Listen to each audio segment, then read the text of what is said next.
It's not mine.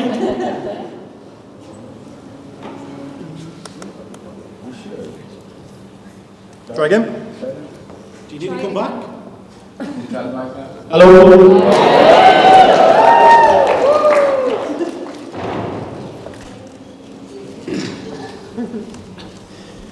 See if I can get that again. Hello, good afternoon, ladies and gentlemen. My name is Paul, and I am Bethany's dad. And for one glorious day, the proud father of the bride. Bethany, you are absolutely stunning. Stunning.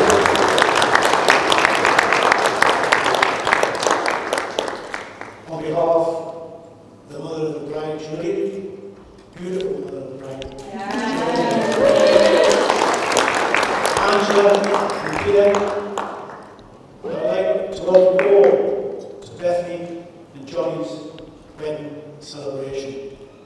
I know you wouldn't have missed it for the world. Wasn't the service just fantastic? I want to express my heartfelt gratitude to everyone for creating such a special atmosphere. Your love and goodwill towards Bethany and Jonny is obvious. Thank you all so much, and please continue to enjoy the rest of the day in this spectacular venue. I know I will. Bethany, to have the honour and privilege to accompany you down the aisle on behalf of the whole Herbertson family was a moment in my life I will never forget. I am the luckiest dad on the planet. And guess what? Jonny was there. Smart as a dog and on time. Bethany, as I was watching you both exchanging your vows, making your commitment to spend the rest of your lives together, I had a feeling of such happiness. There is no doubt that you and Jonny are truly a match made in heaven. Bethany, you are the most loving, precious, wonderful daughter to us. We've watched you blossom into the extraordinary, radiant woman you are today. We love you with all of our hearts. Bethany, you are loyal, considerate, and compassionate to both family and friends.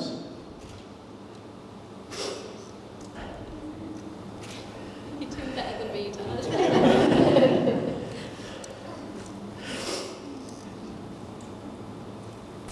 I might also add, you are determined and ambitious, but importantly, you are living and enjoying life to the full, always with a smile on your face. This makes us both so happy. A young Bethany had a host of characters come into her life at one point or another. You may recognise some of Bethany's favourites. Winnie the Pooh, Betty Boop, A.T. and the Spice Girls. Yeah. I still love hearing Bethany singing along with her mum to Mama I Love You, Mama I Care, You Are My Friend. The most recent rendition which I witnessed was at Bethany's hen do. Bethany certainly knows her own mind. As early as primary school, she had already formulated a plan for her future life. It consisted of finding a job that paid her lots of money to enable her to go and teach in Africa 6 months of the year, and then spend the remainder of the time with giraffes, by now her favourite animal. This plan kept the whole family entertained for years, every time she repeated it. Bethany and Adam would spend many weekends and school holidays with Nana and Granda at the caravan site, otherwise known as boot camp. Adam would, when playing football, generously invite Bethany to play in goal. This rather pleased her, until sometime later she found out the boys were using her for target practice. I was really good in goal though. Bethany had a very special relationship with her Nana, who is fondly remembered in many conversations to this day. I'm certain that Nana and Granda are watching you over you now and would be proud of the people they see here today. As Bethany moved through college and university, she found herself working in Marco Polos.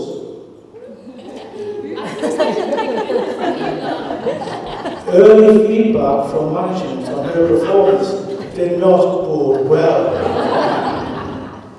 Dropping food and spilling trays of drinks were not uncommon.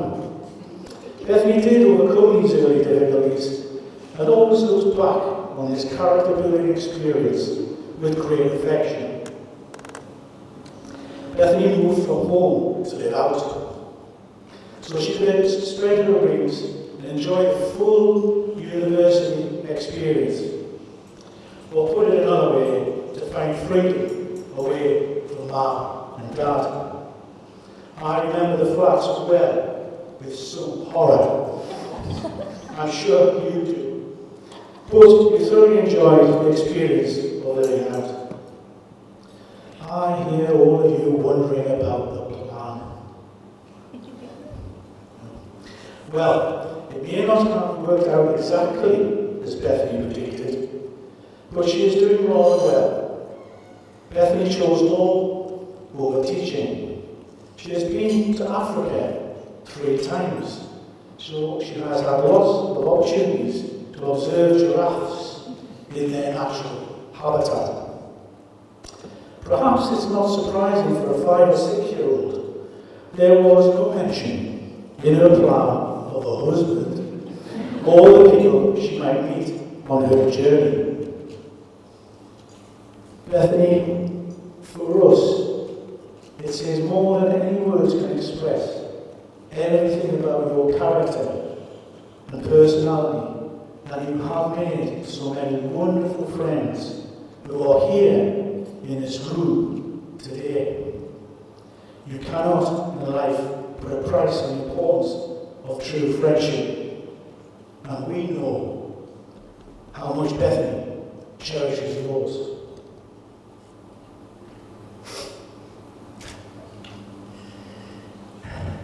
Sorry. Jonny the husband. Jonny, you're already a much loved, respected and valued member of our family.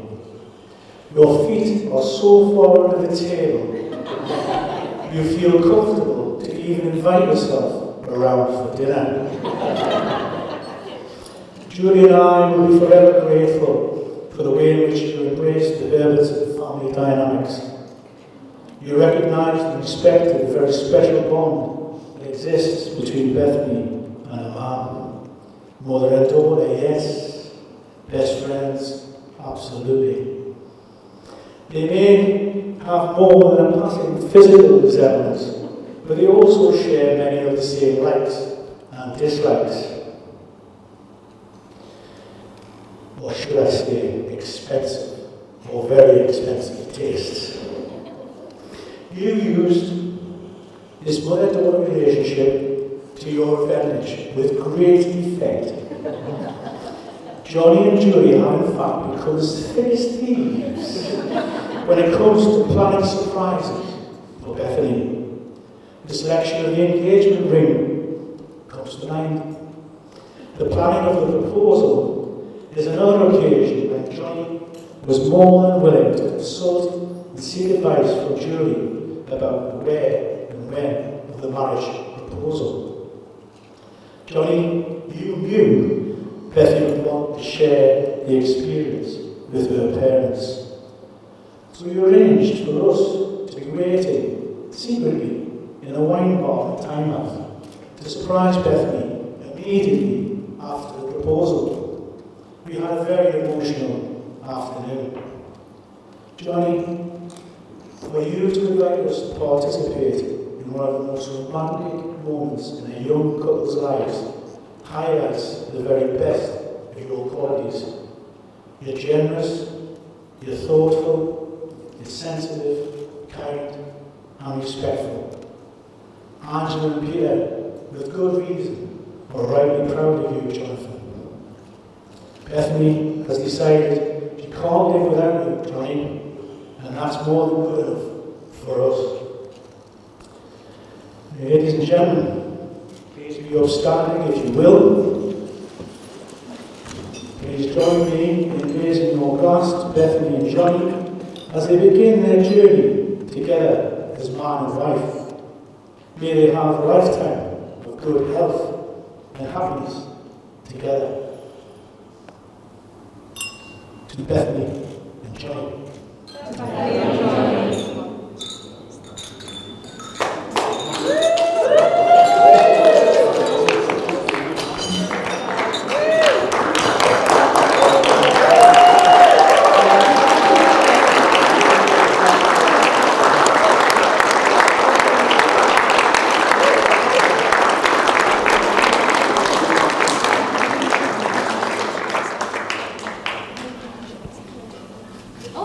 Do you have to tell everyone to sit back down? Yes.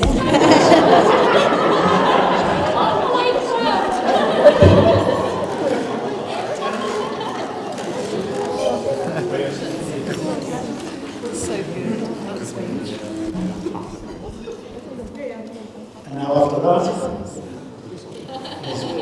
I have the great pleasure in handing over to the man of the moment, Jonny.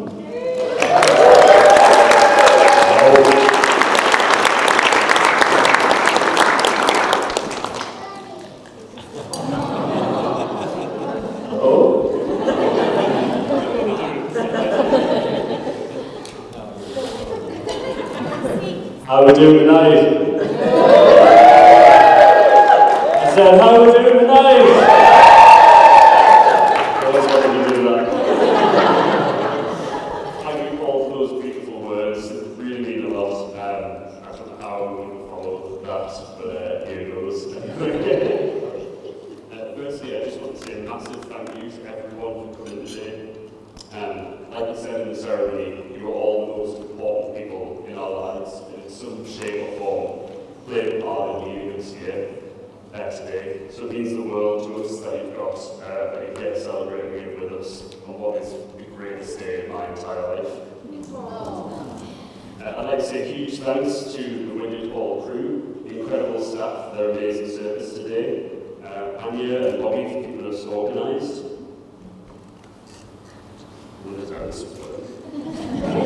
Massive thanks to James and Ollie, our outrageously cool photographer and videographer. To the bridesmaids, thank you very much, and maid of honour Ellie. Thank you for giving Bethany the most ridiculously wholesome hen that I've ever seen. Yeah. Can I have a round of applause for the performers today?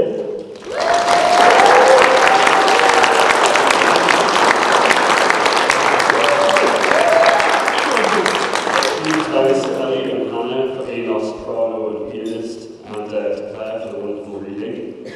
Thanks to Joe as well, wherever I've been. There he is, hello. When I lived with Joe and Dave, Bethany and I used to love listening to Joe whittling on downstairs, practicing. It means a lot to hear those sounds today. Whittling on?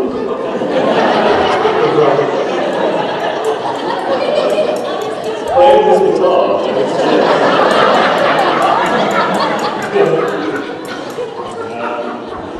Made sense when I wrote it down.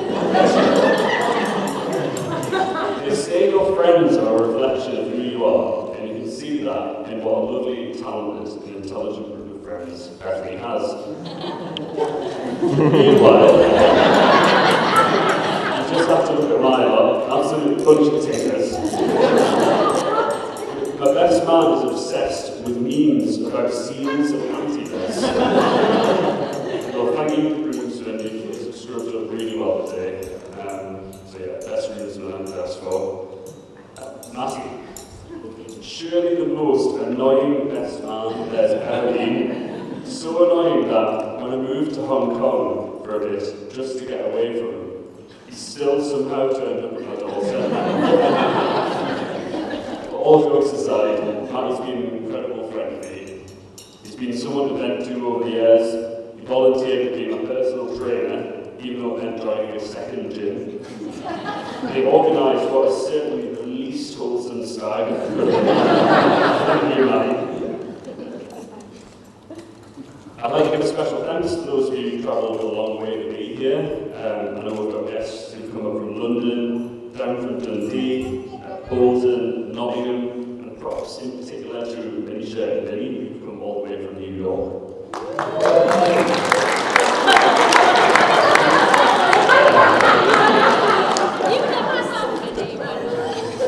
Also got Julie and Paul, who've come all the way from the west end of Newcastle.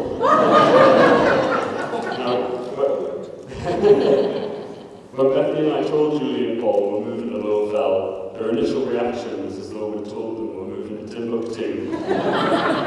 While they might have worried that I was leading Bethany away into the dark side, onto the dark side at the time, we've really only continued to grow closer. And Julie's dinners have only become more elaborate to try and entice us over. But generally, since the first day I met Julie and Paul, they've always made me feel so welcome into their family and supported me at every turn. When I had a little car crash earlier this year, they turned up at my door as quickly as they could with a chicken pasty, which just sums up how well they know me. I want you to know that I feel so fortunate to be entering a family of such caring, supportive, resilient and humorous people. Your God is a perfect reflection of who you are and the values you've instilled over the years. And I want to say thank you for everything you've done for me since I met you. All the foot dances we've had on the sofa, Paul for letting me sit in his favourite seat, and Julie for putting up with that jokes. She once actually let out a real laugh, and I hold that moment dear.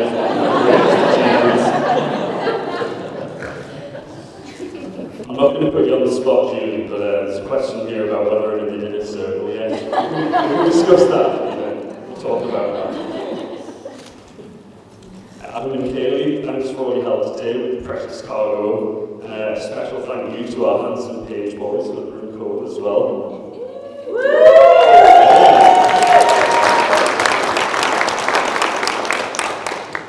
Mum and Dad, I want to thank you for all the support and sheer dedication you've shown me over the years. But dealing with my tantrums as a toddler, feral,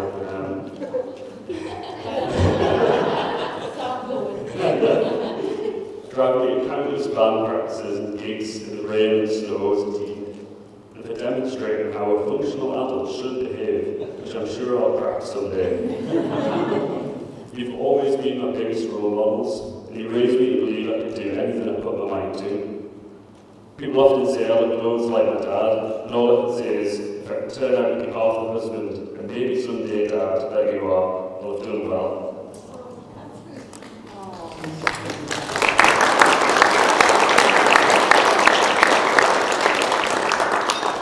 I'm not always the best at articulating my emotions, and I've never been able to put into words how much I love you, but I want you to know that I think about this every day. Every wonderful life experience I've had is a gift from you, and the fact I'm up here today as the happiest man in the world is all thanks to you. Sarah?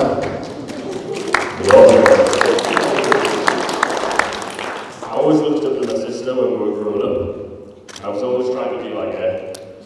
This did result in me stealing her ultra-baggy goth jeans. It's developing a taste for music with screaming in it. She once managed to persuade me to climb into a suitcase so she could zip it shut and slide flying me down the stairs. I still look up to you today, and seeing you and Liam be the best parents to the most beautiful little flower girl, has shown me a future that I would love to have for myself and Bethany. My God, what a wonderful flower girl all made today. It's been very exciting.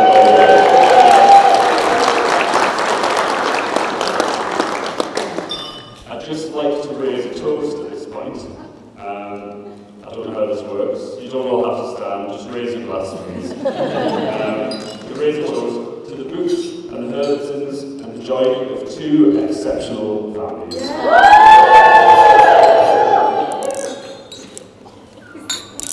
Now, ladies and gentlemen, boys and girls, can I get some noise for the beautiful bride?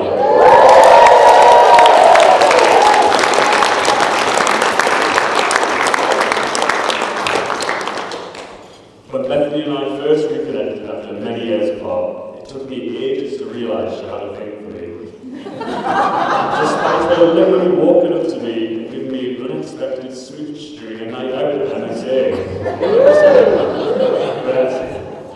Which at the time I was convinced it must have been a dream.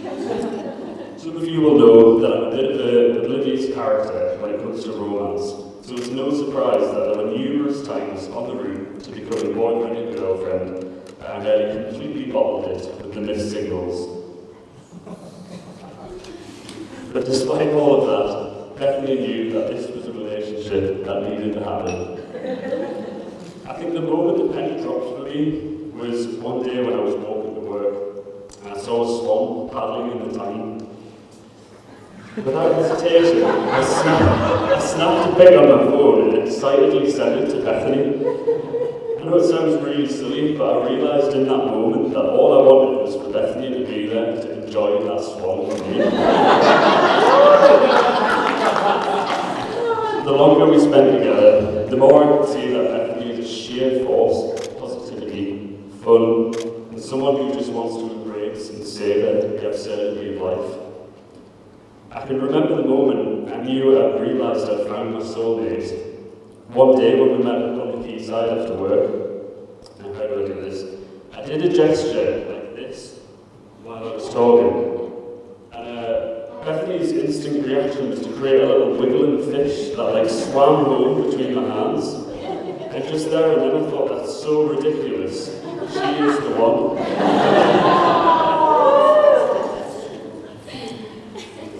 Something that stood out to me early on is the impact Bethany has on the people around her. This was hammered home the first time I went for a meal with Bethany and her friends, when her friend Sam took me to one side, and she said to me, deadly serious, "Jonny, you need to know that to us, this woman is literally Jesus." Despite there being some obvious physiological differences, she had a point. I was fascinated by the way that Bethany always brought a smile to the face of everyone she talked to, and lit up every room she walked into.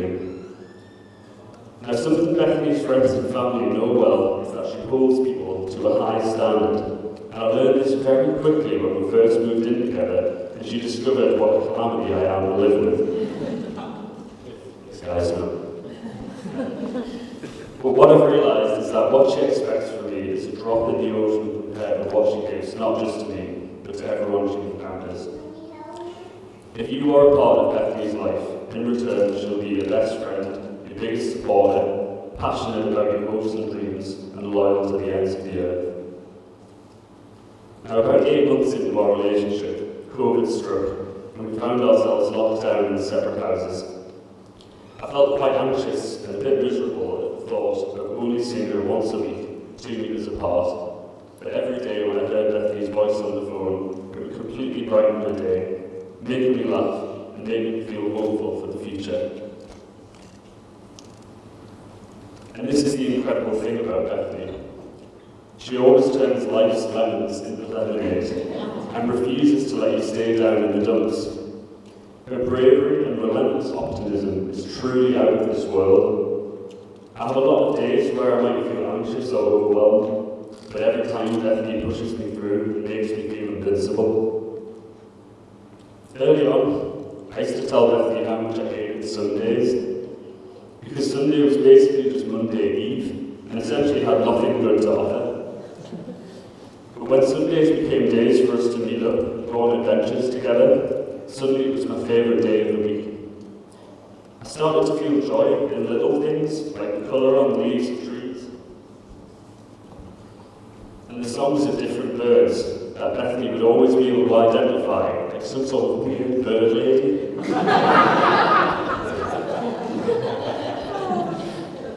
And the reading Claire chose for us today, the orange, really struck a chord with me, particularly the line, "And that orange, it made me so happy, as ordinary things often do lately."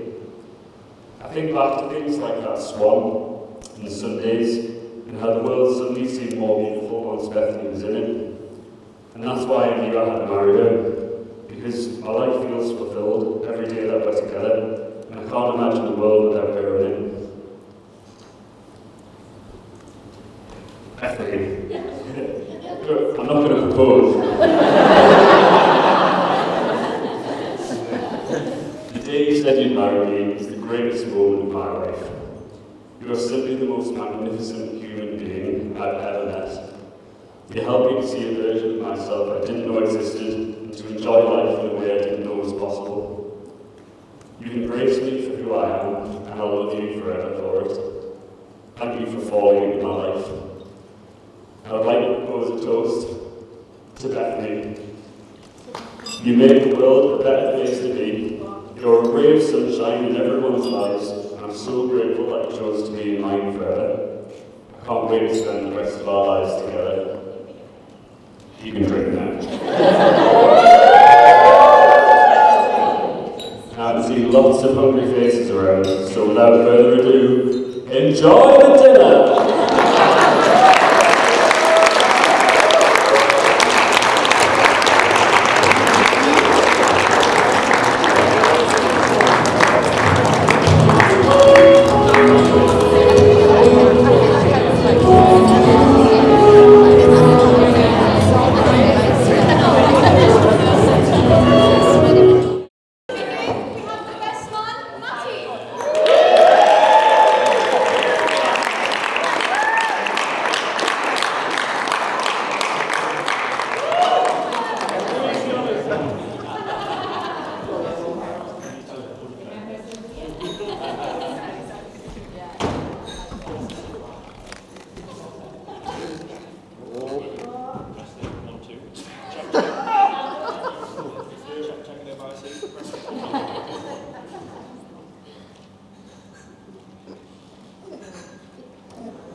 Check. Let's go. Ladies and gentlemen, 3-ton penguin. Just a little icebreaker to kick things off. Before I begin, just a few disclaimers. Firstly, the group goes by different names. Jonny, John, MJ. I usually call them MJ, but back in the day I'd say, "Hey John, what's your name again?" So I will interchange between names throughout. I promise they all refer to the same lovable muppet sat here in his tuxedo and his little bow tie. I wish it was a lemon meringue tie. Secondly, a few of the anecdotes and stories will paint me in a terrible light. I've got no idea why I'm stood here today, but here we are. And number 3, never forget, this speech is sponsored by and generated by ChatGPT. So shout out to destroying the environment. Don't worry, that's not even the most questionable moral quandary today. Let's not forget MJ's actual job, where he does legal contracts and due diligence to ensure an offshore gambling company are legally allowed to rob whoever they wish. He's really bent his moral compass and sold his soul to the devil to earn a fat wedge.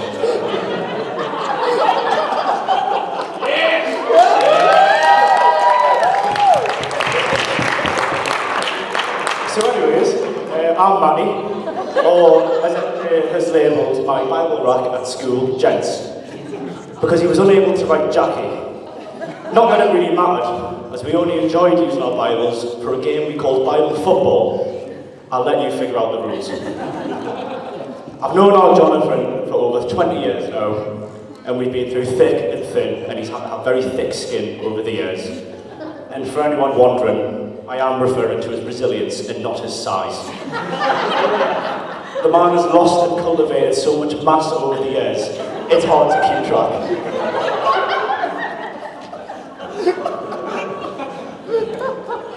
So we first met in Year 7 IT class, sat next to each other, and we immediately separated for being disruptive. Who'd have thought? One of my other earliest memories of John was during tech class, where he caught and bent his finger in a vice, and he fainted and had to be transported like cargo via a wheelchair to the nurse's office. And from that moment on, I knew he was going to be a strong person. He was never going to end up being a pushover without a backbone now, was he? It was clear that our friendship would largely be based on mutual torment, or as MJ might argue, me tormenting him. Except the time he tried to finish some homework at school lunch. You know where this is going. Me being a model student, I had already done the homework that was due straight after lunch, but MJ was manically trying to finish it quickly. And we were sat in our tutor room, which was incidentally a tech class, so there was various tools. MJ, in a moment of sheer panic, thought it would be a great idea to drill me in the head with a power drill.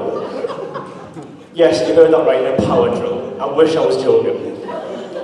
Thankfully, it wasn't fatal, but I'll be honest, I didn't feel great. He begged me not to go and see the nurse to avoid getting into trouble. And I just remember sitting in maths after lunch, feeling dizzy, and MJ was sat next to me, sweating in fear that I'd pass out. Now, you might ask, why did he take a drill in my head? Well, let's not get into semantics, shall we? Although, it might have been something to do with me chasing him around the room with a hacksaw to stop him doing his homework. All I can say is, maybe? MJ was always really clever at school and was in top sets for most things. We were both in the same class for maths, and in year 11, our teacher was very laid back. He would look away for 1 second to write on the board, and for anyone that knows me, knows I'm an opportunist. Give me a small window of opportunity to cause mischief, I'm absolutely seizing it. So in these moments, I'd launch MJ's stuff across the room, as you do. And looking back, I'm not sure how I got away with it. Needless to say, this definitely hampered his learning. So much so that in our first exam of the year, I distinctly remember turning around during the exam, and he'd only written the first question on his sheet. And he just shrugged his shoulders and mouthed,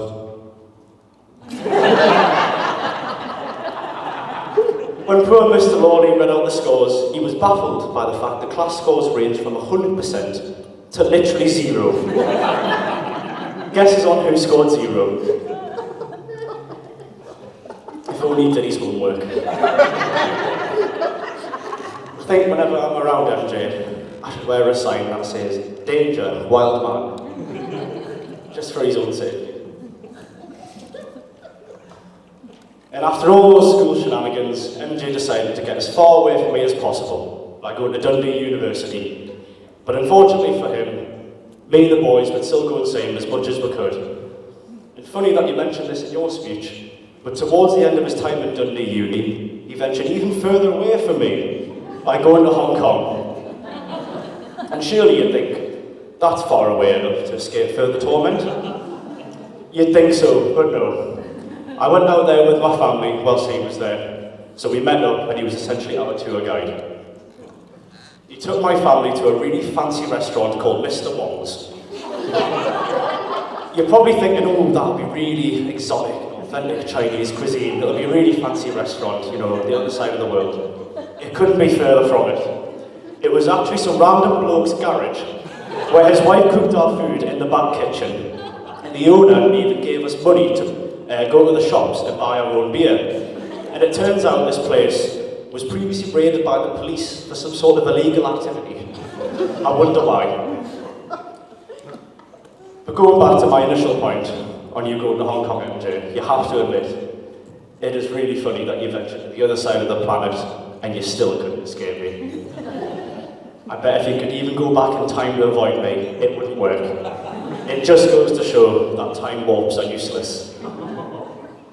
Speaking of Hong Kong, MJ's outbound flight was on the morning of New Year's Day, and we were all at a New Year's Eve party the night before, and MJ got so drunk he completely passed out, and we had to ring his mum to come pick him up and sort him out. Did you? I've got no idea how you got him on that flight, but you really bent over backwards to make sure that he got on it. Mammy moved to the rescue again. You'd think he'd learned from this mistake, but a few years later, the lads went on a holiday to Warsaw. Shout out Spacker Napoli restaurant, by the way. Absolutely delicious. Our flight home was at 6 a.m. Do you think on the last night we'd be sensible and have an early night? Not our John. Oh no. The lads had to carry him home and carry him up the stairs into our room at 3 a.m. because he was so drunk and completely immobile. Keeping in mind our taxi at the airport was at 4. He was completely smashed at the airport and we struggled to get him through security. A fully grown adult baby. So some of you may have seen that a few of us went to Berlin for MJ's STEM. Now, we bent the naming conventions and called it a STEM instead of a stag, as it was initially suggested that a joint STEM could be had in lieu of a stag. It could have been. Well, Bethany, I'm sure both sides would have loved that. I'm sure Bethany's friends would have loved to have been around a stag covered in fake tan, an ill-fitting tight gym attire, several sizes too small. If you're trying to picture it, just think of the Ibiza final boss. I'm sure they would have loved making him down a bottle of Jaeger and dealing with him being sick later on that evening. Oh, and we accidentally locked his phone in a safe, in a portable safe for 30 hours. It was a genuine accident, but sorry Bethany, that is why he didn't message. Scouts on it. We did actually find the perfect activity for him though, which was renting a barbecue boat. And this was a no-brainer given MJ's love of beer and meat. We were able to be the silliest boys and make loads of noise, like goats on a boat. All in all, it was a class trip. We met some cool people like the Somalians. It was amazing. And I want to say a few special words about the main man. I've never doubted you, even when times were tough, and others may have doubted you. You've always stayed strong, even when snakes wanted to leave. And you've always handled these sorts of situations with a really calm demeanour. You've given me so many highs over the years, with one of the best ones being in March of this year. I am, of course, talking about Eddie Howe's Floppy Toppy! Woo! Let's go, Howie the lads. Let's go. Blah, blah, blah. Now, the real reason we're all here, Bethany and MJ. Can I firstly just say that MJ can now refer to Bethany as my wife? My wife? Very nice.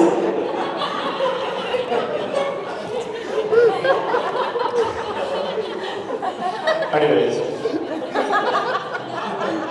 So, going back to the prequel to the sequel, I think Bethany will agree that MJ can be very oblivious and unaware. It's funny that this is the first time this has been mentioned today. But yes, completely oblivious and unaware. And apparently, she fancied him for quite a while before he caught on.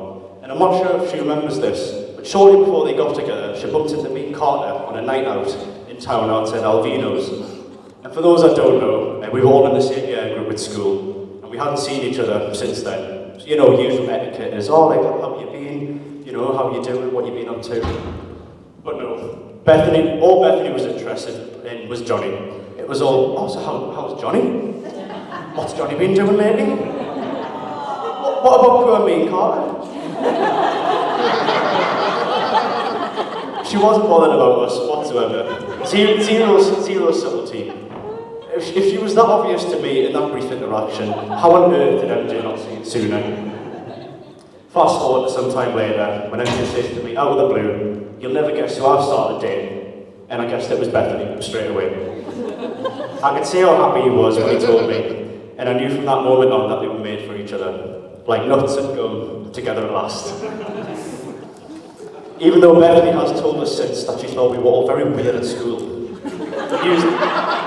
Newsflash, Bethany, we still are, and we're not changing. I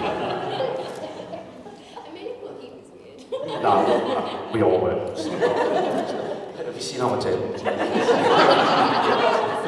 Yeah, exactly. Yeah. We're the naughty table.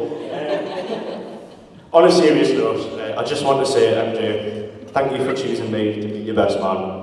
It has meant a lot to be stood by your side as you marry the love of your life. I also want to thank Angela and Peter on how they've raised this bumbling idiot. In all seriousness. Well, I didn't say that. No, but in all seriousness, you have raised an amazing son, someone who I can call a true mate for life. So thank you again. To the beautiful bridesmaids, thank you for everything you've done to make today go smoothly and for supporting Bethany along the way. Bethany, you're gaining a life partner who is loyal, reliable, honest, and he's always there for his family and friends.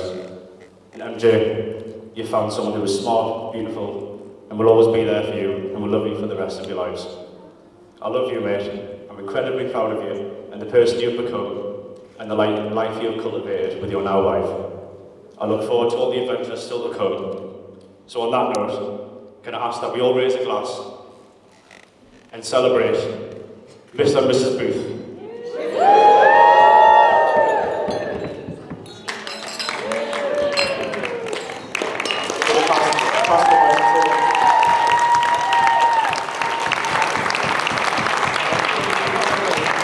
Take the top off. I'm going to pass the mic to Ellie, who's now doing her speech.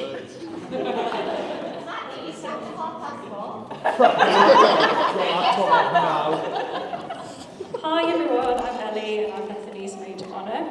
I'm going straight in at the deep end with the emotions, so strap in. It very much goes without saying that Bethany is a truly unique and special person. I've never met anyone with the same boundless capacity for kindness, generosity and forgiveness. If you are lucky enough to be loved by Bethany, then she will love you fiercely and unconditionally and frequently remind you of her love for you. This is something Bethany's family and Jonny already know very well, but it's also something that we, as her many, many friends in this room, have been lucky enough to be at the receiving end of. And I'm really honoured to be able to give this speech today on behalf of all Bethany's friends who I know feel so lucky to be a part of her life. You are always our biggest advocate and most loyal supporter, so today it's our turn to tell you how much we love you. And I really hope I can do it justice, especially for Julie, who is the true maid of honour here today. So here are a few of my favourite things about Bethany. Firstly, if Bethany meets someone that she really likes, then she makes it her mission to not only become friends with them, but ensure that all her friends from different friendship groups also meet that person and become friends with them. There are many people who were first introduced to their now very close friend by Bethany and have her to thank for that friendship. This makes this wedding truly one of a kind because we all know each other and are kept updated on each other's lives by Bethany. We've of course all hung out with the incredible Julie and Paul, and we know and love Manisha, as Manisha and Bethany have been inseparable throughout their lives, which is why Manisha has travelled across the Atlantic in her 3rd trimester to be here for the wedding. Secondly,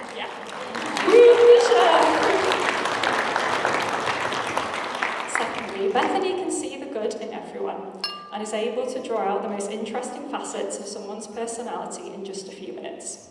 She can enter a room of complete strangers, you'll leave her for a few minutes, maybe go to the kitchen and grab a drink, and when you return, she'll be in the centre of the room with the entire party gathered around her, listening entranced to one of her stories. If you haven't seen this in action, it's honestly unbelievable, and we all know who she gets it from. Number 3, Bethany has always been incredibly ambitious and determined. She can achieve anything she puts her mind to. She's incredibly competitive with others, but mostly with herself.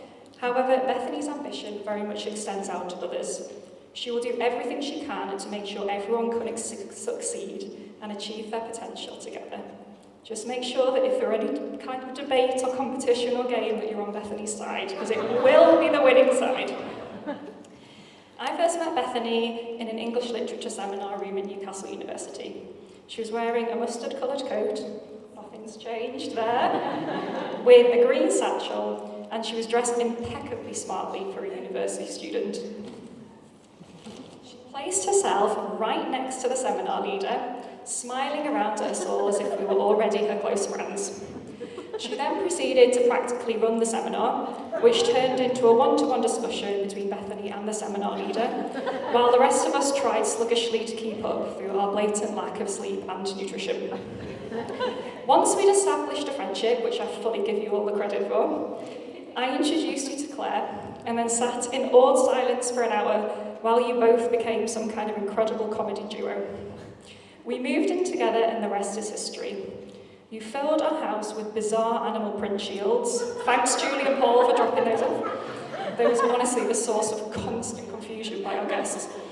And when you weren't in a coffee shop with Adam and Sean, attending theatre shows with Claire, having lunch with your EC girls, spending time with baby Hunter, who is now huge, or dancing the night away with your Marcos girls, you could usually be found in bed, wearing a dressing gown with the teddy ears, with a pot of tea nestled under one arm, ET under another, and a plate of biscuits.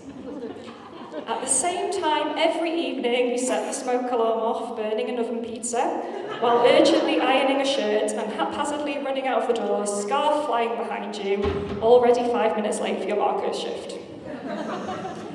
When Bethany met Jonny, we've heard a bit about this already, she really did have to put the work in, as Jonny was incredibly and almost comedically oblivious to Bethany's intentions. Through your very different attitudes to school life, which we know a lot more about.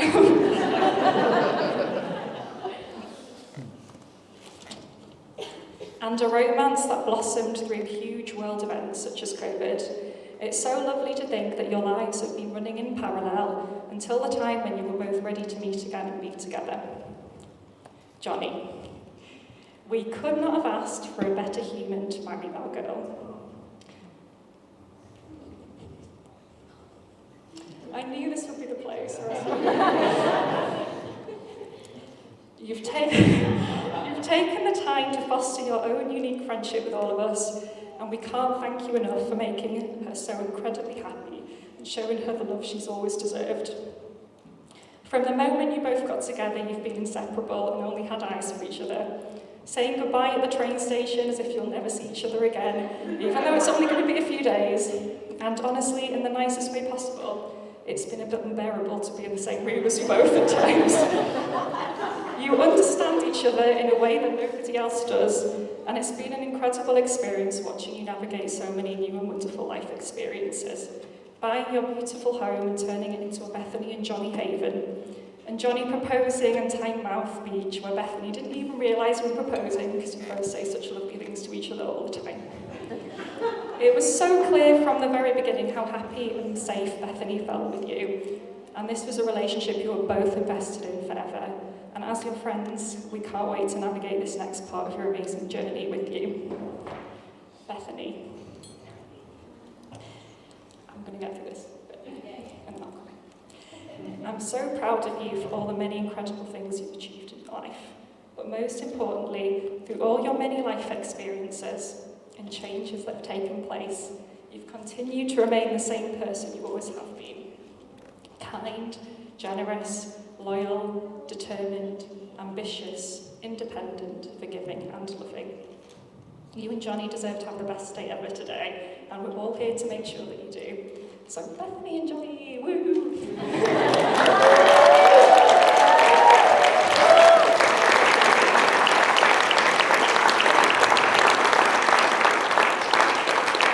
So I'm sure it won't come as any surprise to anyone here that at Bethany's wedding, the bride will be giving a speech as well as the groom.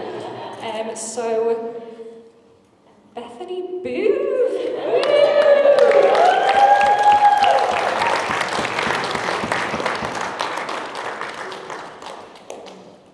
Well, Ellie just stole my line, because my line was going to be, it'll be no surprise to anyone here that I'm having the last word. yeah, going last was my idea, and let's see how it goes. Looking ahead to today just made me really reflect on all the amazing people in my life, and you make me so happy, and I feel really lucky to have you in my life. But when I was thinking about it, I was thinking how lucky I am because I've met such a wonderful man that I also get all the great people in his life. And then now you're all here together, and you just all look so beautiful together, and all I could hear all through the meal was laughter and joy, and I just feel so lucky that we have like a collective community of like some of the funniest, weirdest, good-hearted and just brilliant people in our lives. So thank you so much for all being here. We'll never be able to express how grateful we are, but we are. I can't speak today without mentioning some people who aren't here with us today, but who are with me in my heart. And that's both of my granddads, my nana, and my uncle Roberto. And I said I wouldn't say very much because I'll not be able to get through it, but I couldn't not say something about my lovely nana, because she was like a second mum to me. And you'll all already know how much I love my mum, so you'll know how much that means to say. And I can't say much because she influenced me in so many ways that it would never be enough. But I guess what I want to say is that when me and Adam were little, we used to plant sunflower seeds in the back garden of Nana and Grandad's house, and we'd see who would get tallest. And just being surrounded by sunflowers today just makes me feel, in a small way, like she's here. And not just her, but actually it makes me think of all the people who couldn't be here, but who you carry with you through your life anyway. So I just want to take a moment for them. So today's overwhelming, and it's overwhelming because of many reasons. And I'll come on to Jonny, he's the main reason. But I want to thank, I like it when before someone said Jonny was there. That's given that vibe, isn't it? But I want to thank some people who I've already tried to thank privately, because again, I wouldn't get through it now. But I want to thank my beautiful bridesmaids, Manisha, Sarah, Alice, Claire, and my maid of honour, who's just totally knocked it out of the park, Ellie. On more than one occasion, she's knocked it out of the park for me. I can never say thank you enough. But these women are just incredible, brilliant people, and I'm so lucky to have you in my life. You've made me who I am. You make me so much better just by being around you. You bring me so much joy, and you bring so much depth to my life, and I consider you sisters, and I think you know that, and I love you very much. Right, I'll thank the groomsmen now, mainly because you brought him back from the Sten without any memes tattooed to his bum, so thank you, I did check. But yeah, thank you for giving him the stag that he wanted. Yeah, I checked his neck card. I checked. I know where you live. Yeah, thank you so much for giving him the stag that he wanted. It's my idea of hell, but it was perfect for him, so thank you so much. I want to thank my brother. You're always there for me when I need you, and I know you always will be. And I love you very much, and you're also the only person I would ever trust to carry the cake, and you did it so well, and it's standing up, and I'm very grateful for that, but much more than that. Just can't say. I want to thank these amazing boys sat here who are, I'm sorry to say, the most dapper people in this room. I'm sorry, everyone. I know you've made an effort. My gorgeous nephews, thank you so much. I didn't see you putting the pels down, but I trust that you didn't throw them over arm. I trust that you did it in a delicate fashion, but if you didn't, that's okay. Thank you so much for doing it. And our lovely niece, Autumn.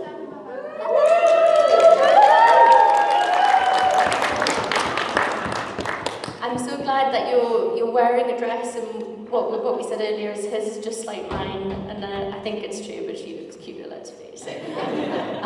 Autumn, Hunter, Cole, me and Jonny love you so much, we're so proud of you, and thank you for being here. It just you make it so special by being here, so thank you. Right, okay.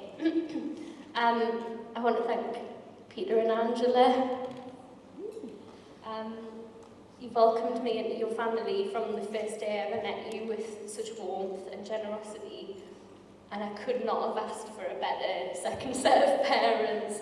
You're just the most wonderful people. I'm so grateful for you.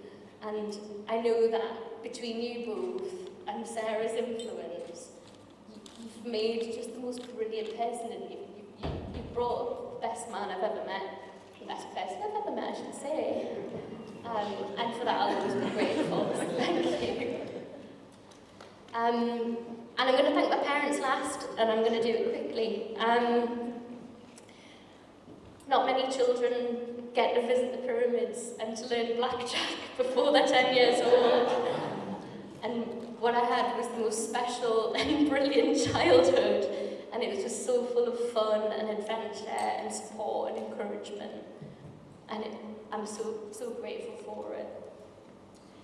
You've always made me feel as if anything's possible, and that no matter what happens, you'll always support me. Even when I decided on the week I was meant to start the English Masters that I would drop out and have a year and maybe go to Africa instead for my lovely Grace, and it worked out really well, didn't it? You've always supported me. And also, you're my best friends, and you know I love you so much, and I'll never be able to say it, but I'm so lucky that in a whole world of parents, I got the most exceptional people as mine, so thank you. Let's do a little toast so I can have a drink. To family and friends, please.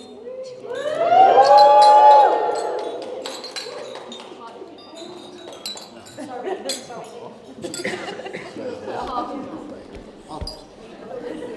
Oh, I'm not finished. Goodness me, no, settle in, guys. If anyone needs a top up, put your hand up. We're in for the duration. No, I've got to talk about Jonny. I can't be finished. I mentioned him yet. Yeah. So anyone who knows my parents know that what they have is such a great love. They're soulmates, and they set the bar so high. You set the bar so high because they're so in love and they're so brilliant together. And for a long time, I thought, like, nobody will ever reach this. Like, the bar's too high. I'm never going to meet anyone who's as good as what they've got. And that was until I met Jonny. Well, I say met. I really met when I met him in his final form.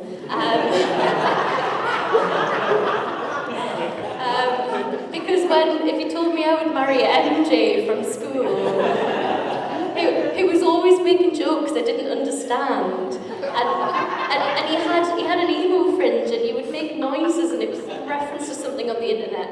I would never have believed you if you told me I'd marry that guy, but here we are. But 7 years later, he'd had some time to sort of, like a good wine, fester, yeah. And I walked into a networking event, because we were both training as solicitors, and it was on a rooftop bar, and it was routes to Cuba, so just lower your expectations. But it was on a rooftop, and I was sat there and I was a bit bored really, and I looked across, and I just saw Jonny on the other side of the rooftop bar. And I looked at him and I was like, is that MJ? And I looked, and as I looked, he did this. He saw me at the same time and he went,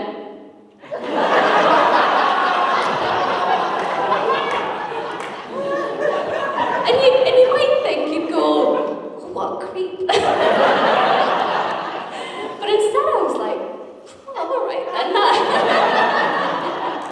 Oh, he's looking good. And in this really weird moment, I just felt like something significant had happened. And I know that sounds silly, but in that moment I thought, he's going to be important to me. I don't know, I just had a feeling it wasn't the face of it. So I thought, well, I'll best go over really. So I went, because he wasn't coming to me, let's face it. We've heard enough tonight. He wasn't coming to me, I went over to him. And I went over and I said, oh, hi, MJ. And he went, it's Jonny now.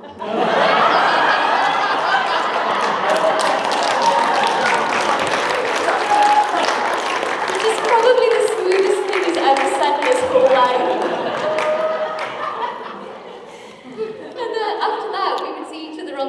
pause, and he was always sat with like Nicole and Paddy and Kerry, and he was always at the centre of the laughter, wasn't he? You were always having such a good time, and it was basically because Jonny's so funny. Don't correct me now if that isn't why it was. But he just always was surrounded by laughter, and I just really wanted to be around him all of the time. And that was notwithstanding, by the way, that he was wearing t-shirts with Ben Affleck's face on it. And like Adam Sandler with the switch. I don't know. Notwithstanding that, I really wanted to be around him all the time. So I thought I'd best try and get his attention. And it really wasn't subtle, to be honest. I mean, you've already heard about the kiss and MSA. I was going to keep that in the locker, but I'll tell you about some more wholesome ways I tried to get his attention. So, this is so lame. I don't actually know if Jonny's friends know this, but when we were trained as solicitors, I organised a junior networking event at the Bridge Tavern, and I just did that so that I could hang out with Jonny. I literally invited all the junior lawyers. I only cared about one person coming, I'm sorry.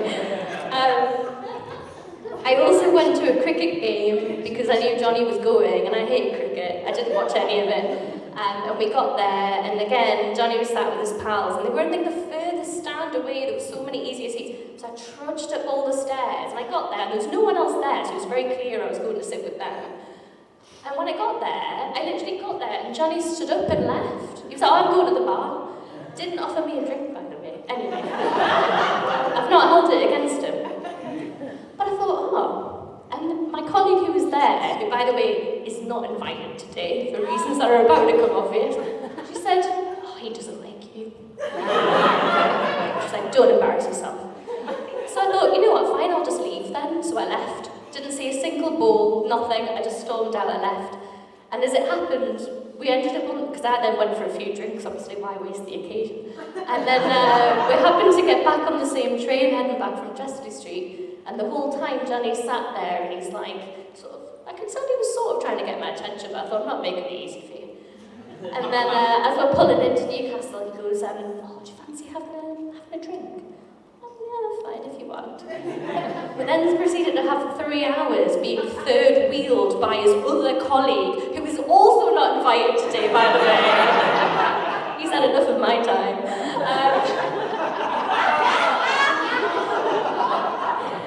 Anyway, so after that, I thought, well, he's asked me for a drink, we must be doing all right. And he said, oh, okay, why don't you come and watch my band play? Okay, did you notice how I shouted out the band? Okay, check them out on Spotify or something. And there's no royalties there. There's no, I don't know why I bother. They didn't even cheer their own band. What's going on here? So anyway, he was like, come to this gig, and it was in Sunderland. So, thank you. It was a big ask. It was a big ask. I thought, well, you know, fine, I guess I'll make the effort. Anyway, we went down, and lovely Ellie agreed to come with me, and we stood in the crowd. I think we were the only women in the crowd.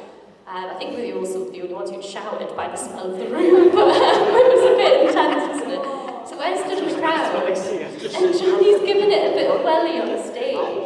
And I'm saying to Ellie, he's really cute, like, oh, yeah, I think he quite likes me, you know.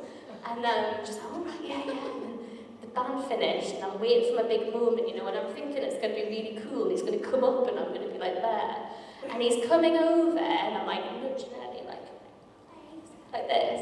And he's walking straight towards me, and then he just pretty much brushed my shoulder and went straight past. And I was like looking at Ellie, I'm mortified, I'm leaving. So I left again. There's a pattern, isn't there? Jonny goes to the bar and I leave. So I left, and then Jonny basically didn't know, obviously. And Ellie was like, don't give up. It's okay. He's invited you here. It was probably an accident. So she took me to the bar and we had 1 or 2 Sambuca shots. And a bit of touch courage, and she was like, come on, let's go back up. And it turned out Jonny just really needed glasses, and it was okay after that. We got on of that, so basically you've got Sambuca and Ellie in the bank. And then after that, it was worth waiting for, I have to say. And we dated for a while after that, and then COVID hit. And couldn't see each other. Once a week we'd go for a walk, but every day we'd speak on the phone. And it was during during that time that we just like really got to know each other, and like there was no distractions, and that was when I really knew that he was the one for me. The thing about Jonny, and you will know this, he's a complete joy to be around. He's empathetic, he's romantic. I hope you don't know that bit. That's why you don't ad-lib. He's spontaneous, he's very cheeky, he's considerate, and that was just to emphasise the point. He's very considerate. And he always sees the best in people, and just by being around him, it makes me a better person. He loves to dance and sing, and our house is always full of laughter because of him. But it's also always full of noise and constant tapping. Like where Jonny doesn't have an off button. The guys live with him because it's just intolerable, isn't it? He's always up to something. I'll ask him what he's doing. Maybe I'm just researching this music theory thing, or I'm just looking at a map at this obscure place I've never been to and probably never will. His mind is so brilliant and it's so active. And it's just inspiring to be around. It's a bit noisy sometimes. I'm alright. So a few years ago, Jonny decided that he would learn Spanish.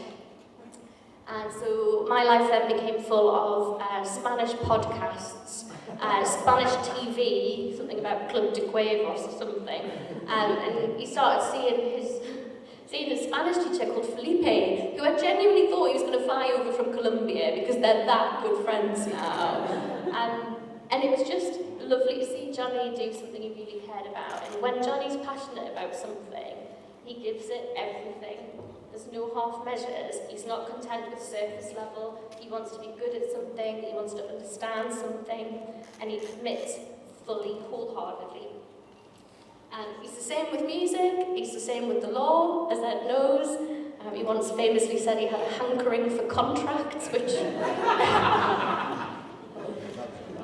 Just leave that one to think about. But because he commits so wholeheartedly, that's how he is as a partner as well. He's always wanted to understand me. He's understood my quirks, and there's a lot of them. And he's just, because of that, he just always wants to be the best partner he can be, and he is.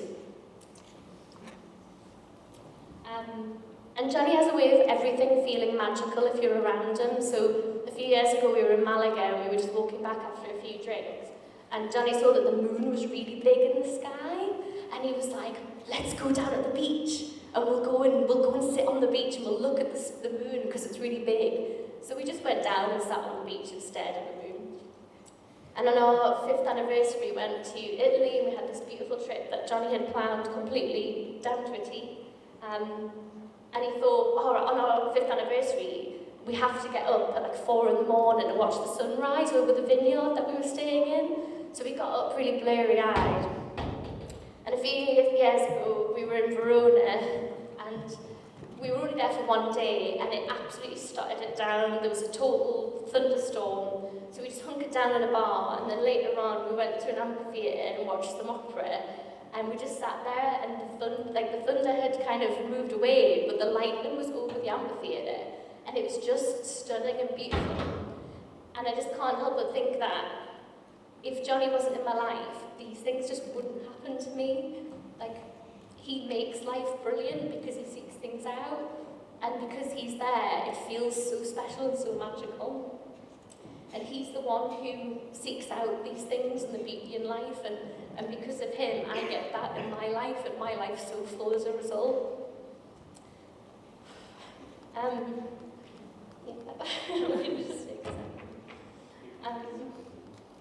He strolled into my life, and he changed it forever. Every year with you has been better than the last. And I fall in love with you more every day. I promise to try and be the wife that you deserve. And I'm now going to do a toast, because I can't look at you anymore. So when we've been dating for around a year, if you've got nothing to drink, drink something else, pour anything in. we'd been dating for around a year, and then Jonny turned to me and he said, yeah, but it's early days, it's early days. and my friends know I don't make a lot of effort for people, for men. I've never really had to bother before, so he was a lot of work. I didn't want to have to do that again, you know what I mean? So I thought, does he mean it's early days? And I thought, maybe he's not as committed as me, maybe he doesn't see it as seriously as I do. And then over the course of our relationship, 1 year, 3 years, 6 years now, he says it every now and again. He'll be like, oh, it's early days, right? And then one day the penny dropped with me that he says early days because he knows we're going to be together forever. And in the context of a lifetime together, this is early days. And what a glorious thought that is. This is only the beginning, what we've had so far is just the start, and that's such a nice thought. It will be the privilege of my life to spend it with you, and to spend the early, middle, and late days with you. And I hope that we have many decades dancing together, and watching the moon, and watching the sunset, and probably listening to you tap as well. So I'm going to do the final toast of the day, and I'd like you to raise your glass, and for a final toast, and for my wonderful husband, if we can just say, it's early days. It's early days.